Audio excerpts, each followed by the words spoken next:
Luxury Auto One welcomes you back to another gripping episode that dives deep into the most shocking live television moments. Today's story takes us into the heat of a stage where words cut sharper than swords, and reputations hang by a thread. What happens when Prince Harry, Duke of Sussex, sits across from powerhouse Jennifer Hudson, only for the interview to unravel into a heated clash that leaves him humiliated in front of millions? Stay tuned, because this confrontation became one of the most unforgettable events in talk show history. The lights dim, the studio audience buzzes with anticipation, and the cameras prepare to capture every second.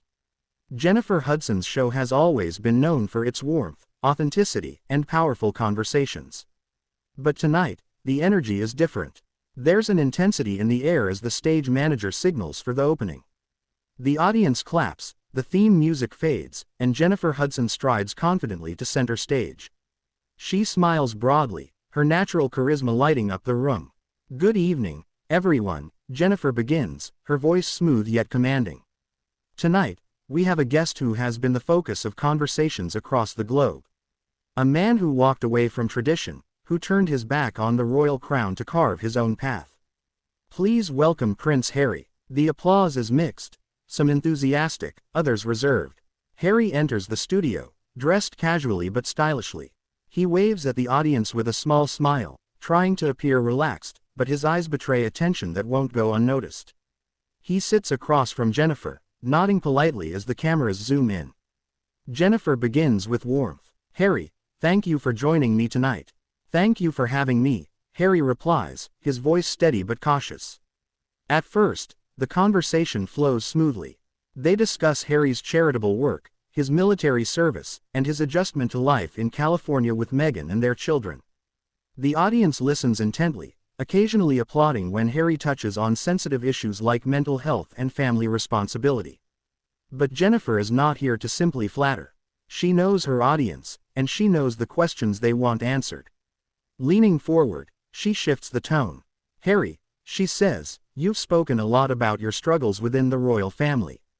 But some people say you've chosen to air private grievances publicly, through interviews, documentaries, and even your book. Do you think it's fair to keep revisiting these wounds while also saying you want privacy?" The crowd murmurs. Harry shifts in his seat, his jaw tightening. He takes a deep breath before responding.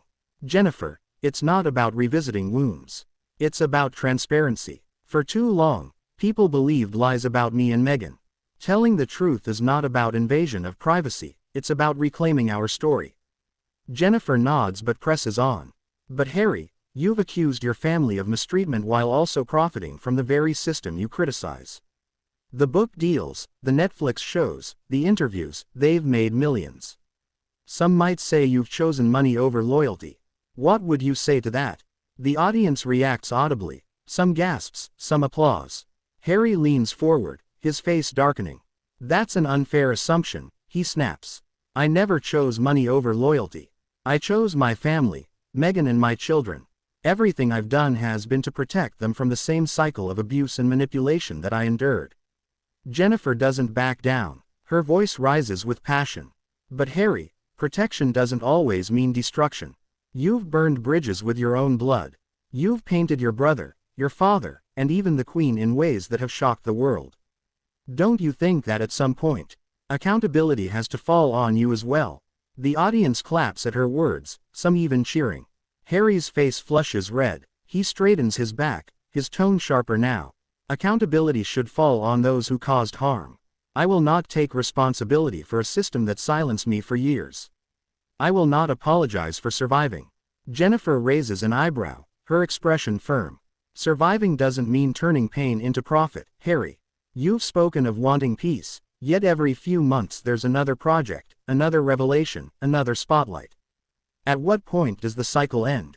Or is the spotlight itself what keeps you going?" The room falls silent. The audience leans forward, waiting for Harry's response. His lips press tightly together. His hand grips the armrest of the chair. "You think I want the spotlight," he says, his voice low but intense. "You think I enjoy being chased, criticized, mocked. If I wanted the spotlight, I'd have stayed where I was, in the palace. I left because I wanted freedom." Jennifer leans closer, her eyes unwavering. But freedom doesn't come from dragging everyone else into the mud. Freedom is peace. And Harry, from where the world is sitting, you don't look free, you look angry.